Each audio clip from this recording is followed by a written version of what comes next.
আজকের গল্প অবশিষ্ট, লেখা অনিন্দিতা মুখার্জি সাহা। ধর্মর করে উঠে বসল দীপ।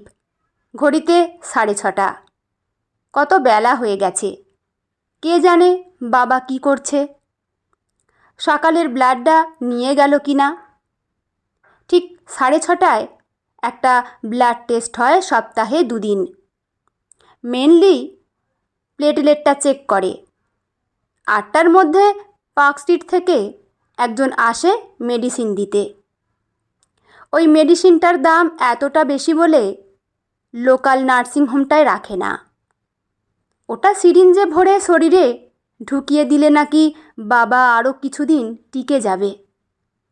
3 বছর ধরে লড়াইটা চলছে। ক্লান্ত সবাই, বাবা ক্লান্ত, রুমি ক্লান্ত, সারাদিন দেখে যে আয়া দিদি, সেও বোধহয় ক্লান্ত। শুধু দীপ লড়াইটা চালিয়ে নিয়ে যেতে রাজি এখনও। মাকেও হারিয়েছে দীপ। আর যদি বাবাও না থাকে। কি গো, আজ আবার উঠলে কেন? আজ একটু ঘুমাও, কম ধকল তো যায়নি। কাল রাতে সব মিটতে কত রাত হলো। রুমি কথাগুলো বলেই পাশ ফিরল। বসে বসে ঝিমোচ্ছিল দীপ। হঠাৎ কানে বাজল কথাটা, কাল রাতে সব মিটতে কত রাত হলো। সব মনে পড়ে গেল দীপের। অভ্যাসের জন্যই ভাবনাটা রোজগার মতো এসেছিল। কাল রাত, সত্যি তো কাল রাতেই তো সবটা শেষ হয়ে গেল। কাল সকালেই তো নার্সিংহোম থেকে ফোন এসেছিল, রাঘব বসুর অবস্থা ভালো নয়। সঙ্গে সঙ্গে ছুটেছিল দীপ। যাওয়ার আগে মায়ের ছবির দিকে চোখ গিয়েছিল।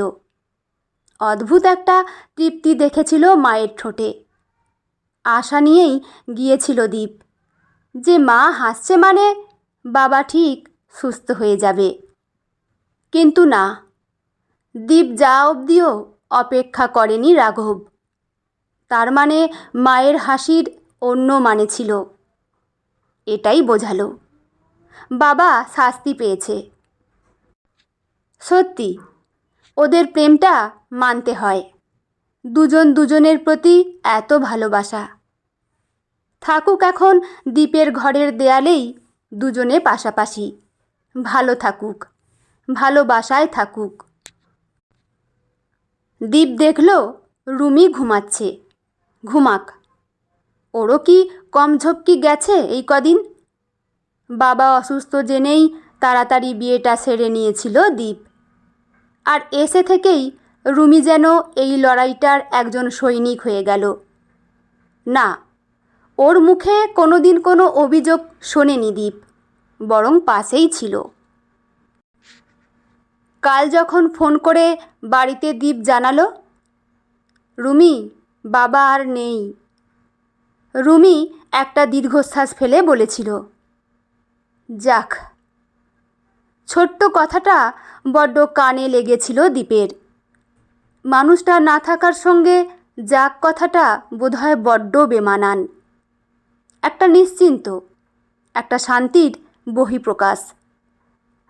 আচ্ছা, রাগ হবে কেন? আজ সকালটা দীপের নিশ্চিন্ত লাগছে না? এই যে ও এতক্ষণ বিছানায় শুয়ে এত কিছু ভাবছে। অন্যদিন তো সকালে উঠে নার্সিংহোম, সেখান থেকে অফিস, তারপর এই ব্যাংক, সেই ব্যাংক, লোন, মেডিক্লেমের অফিস। মাইলোডিসপ্লাস্টিক সিন্ড্রোম, এটার সঙ্গে লড়াই করাটা যেমন রাঘবের পক্ষে অসম্ভব হচ্ছিল, দীপের জন্যও। তাও ও শেষ দেখতে চেয়েছিল। হঠাৎ মনে পড়ল আজ এক ব্যাংকের লোক আসার কথা। পার্সোনাল লোন নিত দীপ। তাড়াতাড়ি হোয়াটসঅ্যাপ করলো ভদ্রলোককে, লোনটার আমার আর দরকার নেই, প্লিজ কিছু মনে করবেন না। আসলে ওর বাবার সুস্থতাটা আরও কেউ চাইলে এই ভদ্রলোকগুলো, যারা ওত পেতেছিল লোন দেবে বলে, আর লাগবে না লোন। ভাবনাটা আসতেই যেন সত্যি শান্তি লাগছে দীপের। রুমিকে আর কি দোষ দেবে? ঘুম আসছে না। এদিক ওদিক করতে করতে উঠে পড়ল, কিন্তু উঠেই বা কী করবে? আজ থেকে তো কোনো কাজ নেই, সব কাজ শেষ। পায়ে পায়ে রান্নাঘরে এসে দাঁড়ালো দীপ। এক কাপ লিকার চা বসালো। বুকটা বড্ড খাঁ খাঁ করছে। ছোট থেকেই দেখেছে দীপ, বাবা মা আর ও পরিপূর্ণ সংসার। আজ সেই সংসারে একা দাঁড়িয়ে আছে দীপ। চাটা করে সোজা বাবার ঘরে ঢুকলো দীপ। স্মৃতিগুলোকে ঝেড়ে ফেলে দিতে হবে। স্মৃতি বড্ড বেদনাদায়ক। মায়ের তো হঠাৎ চলে যাওয়া। সুস্থ মানুষ রাতে ঘুমালো, ভোরবেলা থেকে বুক ব্যথা। ডাক্তার দেখিয়ে এনেছিল রাঘব। গ্যাসের ওষুধ ছাড়া আর কিচ্ছু দেয়নি, কিন্তু বাঁচাতেও পারেনি।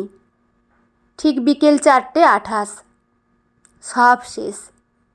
রাঘব বলেছিল, স্মৃতি সব সরিয়ে দে বাবু, স্মৃতি আগলানো মৃত্যুর সমান। ঘরে ঢুকে আলোটা জ্বালালো দীপ। বাবা মায়ের ঘর এটা ছিল না। মায়ের শখ ছিল দোতলা সুন্দর বাড়ির, কিন্তু সেই সুখ পায়নি শিপ্রা। শিপ্রা যখন মারা যায়, টালির ঘর ছিল দীপের।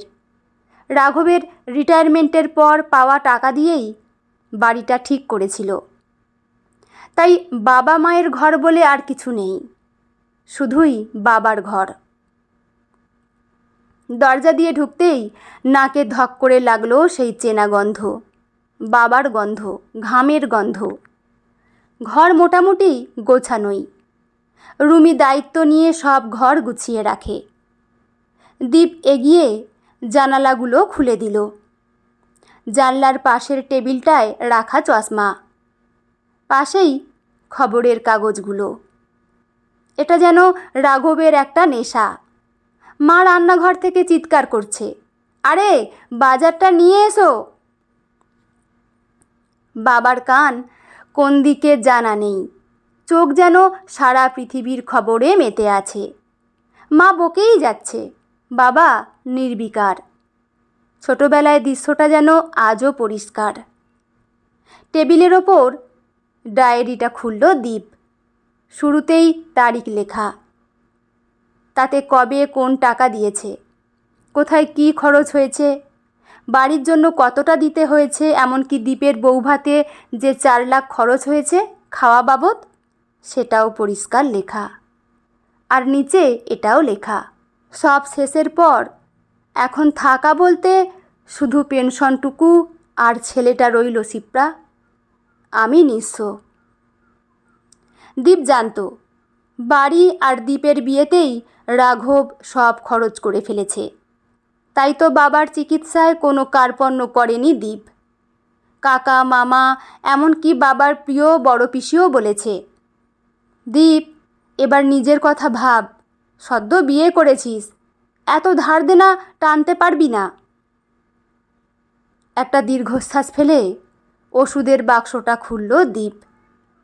অনেক ওষুধ এখনও প্যাকেট কাটা হয়নি। বাঁচতে শুরু করলো দীপ।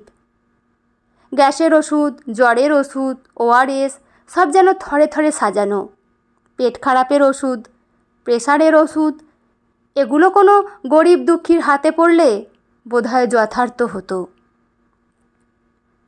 একটা লিস্ট করে ওদের লোকাল গ্রুপগুলোতে দিয়ে দিতে হবে। জামা কাপড়গুলো দিয়ে দিতে হবে। ভেবেই আলমারিটা খুলল দীপ। খুলতেই চোখে পড়ল কয়েকটা চেনা শার্ট, ফতুয়া। এই কালো চেকের শার্টটা দেখলেই দূর থেকে বুঝতে পারত দীপ যে ওটা ওর বাবাই যাচ্ছে। সেগুলো ওপর দিয়ে রাখা। এগুলো দেবে না দীপ। এই 4-5টা জামা ওই পরবে। শেষ তো সব। পরিবারের এই জামা কটাই বেঁচে থাক। বাবা বলে গোঙালো দীপ। মায়ের যাওয়ার পর এত কষ্ট হয়নি, কারণ দীপ জানতো ওর বাবা আছে। কিন্তু আজ জামা কাপড়গুলো বড্ড অগোছালো। সব কটাকেই টেনে বের করলো। কিছু রাখবে, কিছু দিয়ে দেবে। আগে বাছাই করতে হবে। এই কাঠের আলমারিটার ডিজাইনটা বড্ড আধুনিক। এই সুন্দর ঘরের সঙ্গে এরকম ডিজাইন নাকি চলে। এই সব রুমির পছন্দের। বাবার তাতে কোনো আপত্তি ছিল না, বরং নিজের হাতে আলমারি গোছাবে বলে কী উৎসাহ। কিছুতেই হাত দিতে দিল না রুমিকে। বাচ্চাদের মতো ব্যবহার দেখে সে কি হাসি রুমি আর দীপ। এই তো গোছানোর নমুনা, সব অগোছালো। জামাগুলো টেনে টেনে নামাতে নামাতে বলল দীপ। হঠাৎ একটা পুরনো খাম মেঝেতে পড়ে গেল। নিচু হয়ে দেখল দীপ। হলদেটে হয়ে যাওয়া খাম, উপরে বাবার হাতের লেখা ব্যক্তিগত। ব্যক্তিগত কথাটাতে খুব আপত্তি দীপের। বাবা নয়, এটা মা শিখিয়েছে। কারোর ব্যক্তিগত জিনিসে হাত দিতে নেই, সেটা নাকি অন্যায়। কোনটা অন্যায়? বাবার ব্যক্তিগত জিনিসে? মানুষটাই তো নেই। খামটা খুলবে কিনা ভাবছে। ঘুরিয়ে দেখল মুখটা আটকানো নয়, চাইলেই খুলে দেখা যায়। কিন্তু বড্ড অস্বস্তি হচ্ছে। ছোট থেকে এমন কিছু শিক্ষা শিপ্রা মনে ঢুকিয়ে দিয়েছে, সেখান থেকে বেরোনো খুব কঠিন। এই যেমন ব্যক্তিগত ব্যাপারটাই। শিপ্রা বলতো, তোমার পরিধি একটা নির্দিষ্ট জায়গা অবধি। সেটা তোমার বাবা হোক বা মা কিংবা বউ। পরিধি থেকে পা বের করলেই জানবে বিপদ। তখন কৌতূহল হয়ে দীপ জিজ্ঞেস করেছিল, মা, আমারও ব্যক্তিগত থাকতে পারে? শিপ্রা চোখ সরু করে ছেলেকে দেখে নিয়ে মুচকি হেসে বলল, নিশ্চয়ই। তবে সেটা 18 বছর হলে। খুব খুশি হয়েছিল দীপ যে 18 বছর পর ওর নিজের ঘর হবে, ডায়েরি হবে, ওখানে লিখবে। ডায়েরির শেষ পাতাগুলো ভরে থাকবে লিওনদা, ডিক্যাপ্রিও, টম ক্রুজ আর আর্নল্ড শোয়াজনেগারের নাম দিয়ে। সত্যি দীপের ছোটবেলাটা কালো সাদা বেড়ার ঘরে কাটলেও এইসব সিনেমা গল্পের বইয়ে কোনো কার্পণ্য করেনি ওর বাবা। পুজোয় জামা হয়তো একটা হতো, কিন্তু পুজো বার্ষিকী ম্যাগাজিনগুলো সব এসেছিল। বাবার কথা মনে পড়তেই আবার খামটার দিকে তাকালো দীপ। ব্যক্তিগত। মানুষটাই নেই আর তার ব্যক্তিগত। আর এই সময় ছেলে হিসেবে জানার পুরো অধিকার আছে দীপের। কে জানে এমন কিছু ইনফরমেশন। হয়তো কেউ টাকা পায় বা বাবা হয়তো পায়। এই মুহূর্তে সেরকম কিছু পেলে বড্ড উপকার হবে দীপের। ধার দেনায় যা ডুবেছে ও। 3 বছরের ট্রিটমেন্ট, রাজার মতো অসুখ। আর দীপ তো বেস্ট ট্রিটমেন্টটাই দিয়েছে। এই ভাবনা থেকেই খুলে ফেলল খামটা। একটা সাদা কালো ছবি আর একটা চিঠি। ছবিটা টেনে বের করলো দীপ। বাবা, অনেক কম বয়সের বাবা, আর পাশে দাঁড়িয়ে একজন মহিলা হাসছেন। খুব সাধারণ মুখ, কিন্তু চোখ দুটো অদ্ভুত সুন্দর। কিন্তু বাবার এই ছবিটা কবেকার? কলেজের? এটা কে? মা কি? মায়ের ছোটবেলার খুব ছবি দেখেনি দীপ, দেখলেও মনে নেই। তবে মা নয়, এটা নিশ্চিত। আবার হাত ঢোকাতেই চিঠিটা বের হলো। বুকের ভেতরটা কেমন একটা অস্বস্তি হচ্ছে, একটু দ্বিধা। একটু খুলতেই প্রথম লাইনটা পড়ল, প্রিয় মিনা। মিনা? সে কে? কখনো তো শোনেনি দীপ। হাত দুটো কাঁপতে থাকলো দীপের। কিন্তু কৌতূহল জিনিসটাই এমন যে মনের কোনো কথাই শোনে না। আজ তোমার বিয়ের খবর পেলাম। তোমাকে আটকানোর ক্ষমতা আমার কোনো দিনই ছিল না। শুধু একটা কথা বলতে চাই, জীবনে যদি কখনো মনে হয় কেউ তোমাকে নিঃশর্তভাবে ভালোবেসেছিল, তাহলে বিশ্বাস করো, সে মানুষটা আমি। দীপ থেমে গেল, গলাটা শুকিয়ে আসছে, চিঠির পরের লাইনগুলো ঝাপসা হয়ে যাচ্ছে। সে আবার পড়তে শুরু করলো। আমি সংসার করব, হয়তো সুখেও থাকব, কিন্তু তার মানে এই নয় যে তোমাকে ভুলে যাব। কিছু মানুষকে ভুলে যাওয়ার জন্য নয়, মনে রাখার জন্যই ভালোবাসা হয়। দীপ চুপ করে বসে রইল। তার বাবা সারা জীবন মাকে ভালোবেসেছেন, সেটাই জানতো দীপ। চোখ বন্ধ করে মা বাবার সংসারের দিনগুলো মনে করার চেষ্টা করছে দীপ। কি সুন্দর সংসার করেছে দুজনে, ছোট্ট ঘর, একটা খাটে প্রায় গায়ের ওপর উঠে গিয়ে তিনজনে ঘুমোতো। মা কতবার বলেছে মেঝেতে বিছানা করে শোয়, কিন্তু বাবা হাতের মধ্যে টেনে নিয়ে ঘুম পাড়িয়েছে মাকে। কোনোদিন দুজনকে ঝগড়া করতে দেখেনি, বরং দেখেছে এক থালায় ভাত মেখে বাবা মাকে খাইয়ে দিচ্ছে, সঙ্গে নিজেও খাচ্ছে। আবার সময় যখন ভালোর দিকে, বাবা দোকানে নিয়ে গিয়ে সুন্দর শাড়ি কিনে দিয়েছে মাকে। ওদের প্রেম দেখেই ভালোবাসাকে শ্রদ্ধা করতে শিখেছে, প্রেমে পড়তে ইচ্ছে হয়েছে। মাকে দেখেছে বাবার জন্য স্নান করে মোটা করে সিঁদুর পরে শাঁখায় লাগিয়ে প্রণাম করতে। বাবাকে হাউ হাউ করে কাঁদতে দেখেছে যখন ডাক্তার এসে ডেথ সার্টিফিকেট দিল। সব এমনি এমনি, শুধুই দায়িত্ব পালন করেছেন। খুব রাগ হচ্ছে দীপের, হঠাৎ বাবার ওপর খুব রাগ হচ্ছে। চিঠিটা আবার পড়তে শুরু করলো। জানি এই চিঠি তোমার হাতে কোনো দিন পৌঁছাবে না, এটা আমার ব্যক্তিগত খামে আটকে থাকবে। আজ শিপ্পার প্রেগনেন্ট পজিটিভ রিপোর্ট এলো মিনা। আমি বাবা হব। মিনা, তোমার সঙ্গে সংসার খেলার স্বপ্ন ছিল, কিন্তু হয়নি। চাকরিটা বড্ড দেরি করে পেলাম, তোমার দাঁড়ানোর সময় ছিল না। ভালোই হয়েছে জানো, তোমার মতো রাজরানীকে ওই প্রাসাদেই মানায়।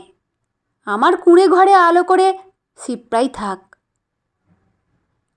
এই লেখাটা তো তাহলে অনেক পরে লেখা, তার মানে কি যোগাযোগ ছিল বাবার সঙ্গে ওই মিনার? পরকীয়া? শরীরের ভিতরে যেন কেমন একটা অপরাধ বোধ কাজ করছে। কষ্ট হচ্ছে মায়ের জন্য। এই চিঠি কি মায়ের হাতে কখনো পড়েনি? নাকি শুধু ব্যক্তিগত লেখাটা দেখে খামটা খোলেনি? নৈতিক জ্ঞানটা বড্ড ছিল মায়ের। খুব কষ্ট হচ্ছে। বাবার আলমারিটা না গোছানোই ভালো ছিল, কিন্তু জানতে তো হবে কে এই মিনা, যাকে বাবা নিজের জীবনের এতটা জানাতো। আবার পড়তে শুরু করলো দীপ। মিনা আমার ছেলে হয়েছে, নাম রেখেছি দীপশেখর। ইচ্ছে ছিল মেয়ে হোক, নাম হোক শিখা।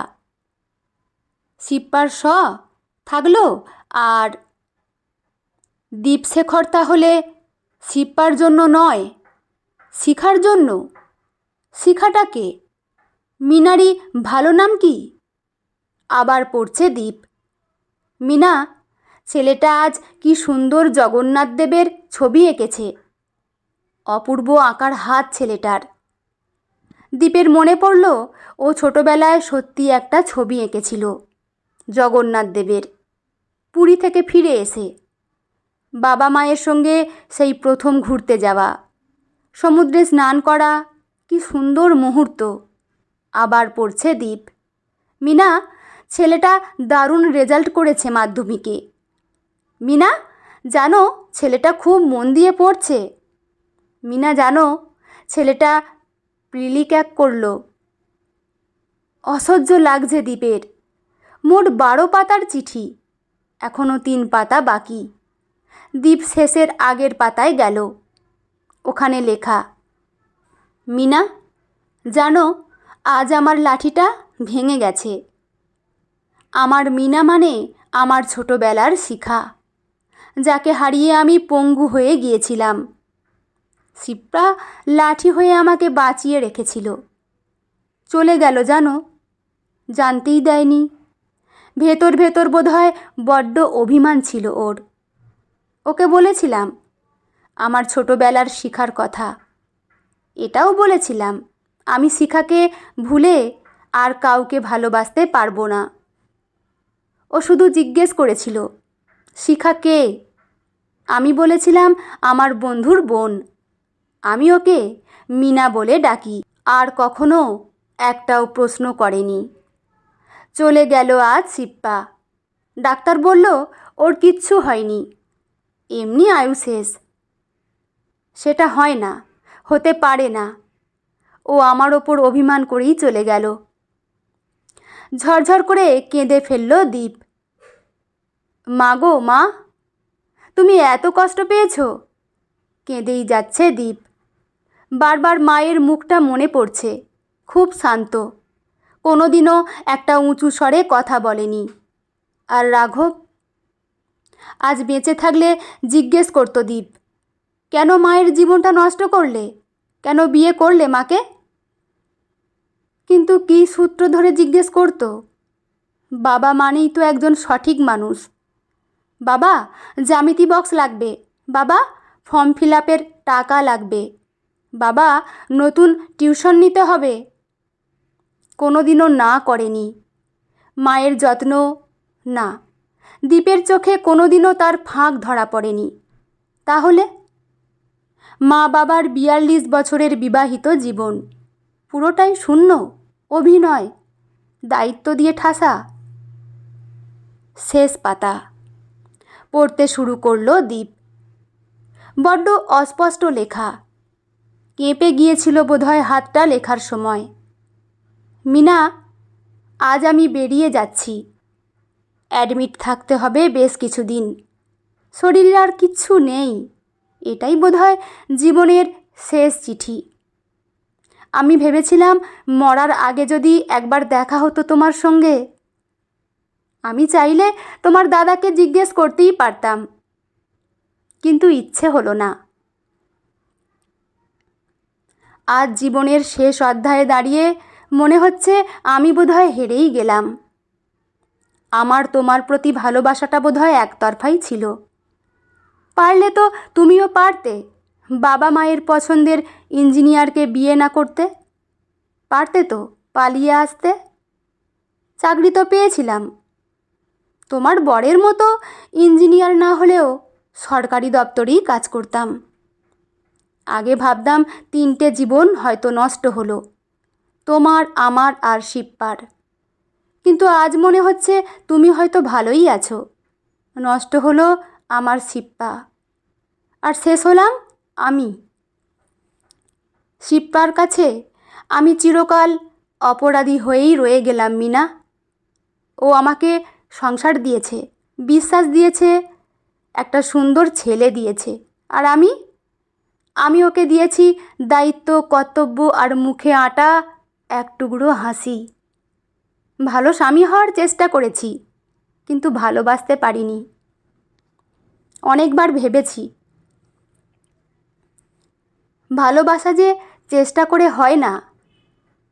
অনেকবার ভেবেছি তোমাকে ভুলে যাব, শিপ্পার দিকে তাকিয়ে নতুন করে শুরু করব। কিন্তু মানুষের মনটা বড় অদ্ভুত। শরীর সংসারে থাকে, মন কোথায় যেন আটকে যায়।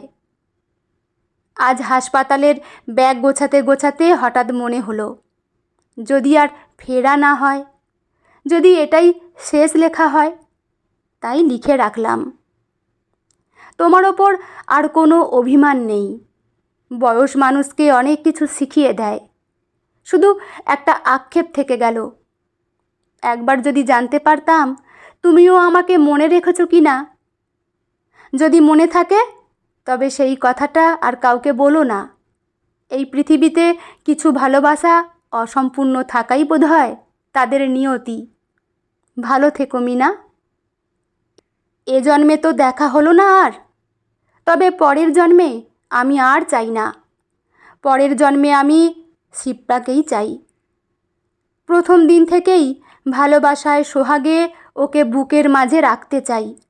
যাচ্ছি, ওর কাছেই যাচ্ছি। আসছি শিপ্রা, আমি আসছি তোমার কাছে খুব তাড়াতাড়ি। রাঘব। কেঁদেই যাচ্ছে দীপ।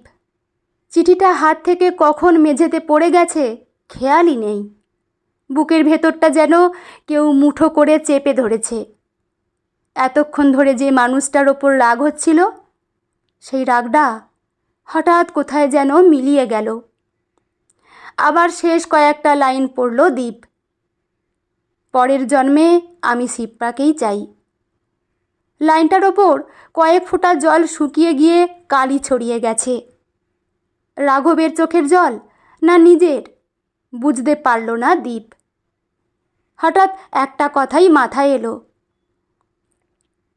বাবা যদি সত্যি মীনাকেই ভালোবাসতো, তাহলে এই চিঠিগুলো পাঠায়নি কেন?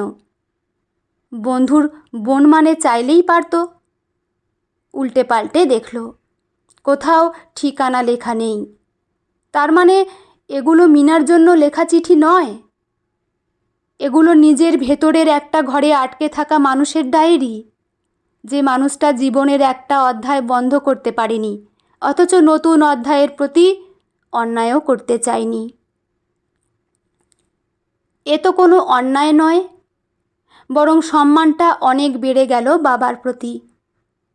ধীরে ধীরে মেঝেতে পড়ে থাকা ছবিটা তুলে নিল দীপ। ছবির মেয়েটার দিকে তাকিয়ে রইল কিছুক্ষণ। তারপর মায়ের একটা পুরনো ছবি এনে পাশাপাশি রাখল। একজন ছিল বাবার প্রথম ভালোবাসা, আর একজন ছিল বাবার শেষ আশ্রয়। হয়তো ভালোবাসা দুজনকে দুরকমভাবে দিয়েছিল রাঘব। একজন পেয়েও হারিয়েছিল, আর একজনকে হারিয়ে বুঝেছিল আসলে কতটা পেয়েছিল। দীপের মনে পড়ল মায়ের মৃত্যুর পর বাবা একদিন বলেছিল, জানিস, তোর মা না থাকলে ঘরটা বড় ফাঁকা লাগে। সেদিন খুব সাধারণ একটা কথা মনে হয়েছিল। আজ বুঝল কথাটার ভেতরে কতটা শূন্যতা ছিল। হয়তো মানুষ সব সময় যাকে সবচেয়ে বেশি ভালোবাসে তাকে নিয়েই বাঁচে না, আবার যার সঙ্গে বাঁচে তাকে যে ভালোবাসে না তাও নয়। ভালোবাসারও বোধহয় অনেক রকম নাম আছে। কিছু ভালোবাসা স্বপ্ন হয়ে থাকে, আর কিছু ভালোবাসা প্রতিদিনের ভাত, ওষুধ, অপেক্ষা আর খোঁজ নেয়ার মধ্যে নিঃশব্দে বেঁচে থাকে। প্রত্যেক মানুষের জীবনে এমন একটা অধ্যায় থাকে যেটা সে কাউকে দেখায় না। একটা নাম, একটা মুখ, একটা অসমাপ্ত গল্প যাকে সে বুকে নিয়ে বেঁচে থাকে। আর পৃথিবী ভাবে সে সব ভুলে গেছে। চিঠির প্রথম দিকে একটা লাইন ছিল, যদি কোনোদিন দেখা হয় আমরা দুজনেই বলবো ভালো আছি, কারণ সত্যিটা বলার অধিকার তখন আর কারও থাকবে না। দীপ আলতো করে ছবিটা আবার খামের ভেতরে ঢুকিয়ে দিল। তারপর চিঠিগুলো গুছিয়ে রেখে খামের মুখটা বন্ধ করল। খামের ওপর আবার চোখ গেল। ব্যক্তিগত। আজ আর শব্দটার ওপর কোনো আপত্তি নেই ওর। কিছু ভালোবাসা পূর্ণতা পায় না, তবু মিথ্যে হয় না। আর কিছু সম্পর্ক ভালোবাসার স্বীকৃতি না পেলেও সারা জীবনের আশ্রয় হয়ে থাকে। আলমারির দরজা বন্ধ করতে করতে দীপ শুধু ফিসফিস করে বলল, বাবা, তুমি কোনো অন্যায় করনি। ভালোবাসা পাপ নয়, কিন্তু ভালোবাসা পূর্ণতা পায় না, তবু সারা জীবন মানুষের ভেতরে নীরবে বেঁচে থাকে। আর তুমি তাকে সম্মান দিয়ে বাঁচিয়ে রেখেছিলে, কাউকে ঠকিয়ে নয়, কাউকে ভেঙে নয়। তবে এ জন্মের যে অবশিষ্টটুকু রইল, সেটা পরের জন্মে সেটুকু শোধ করে দিও। পরের জন্মে তুমি শুধু শিবপাড়ি হয়েও প্রথম দিন থেকেই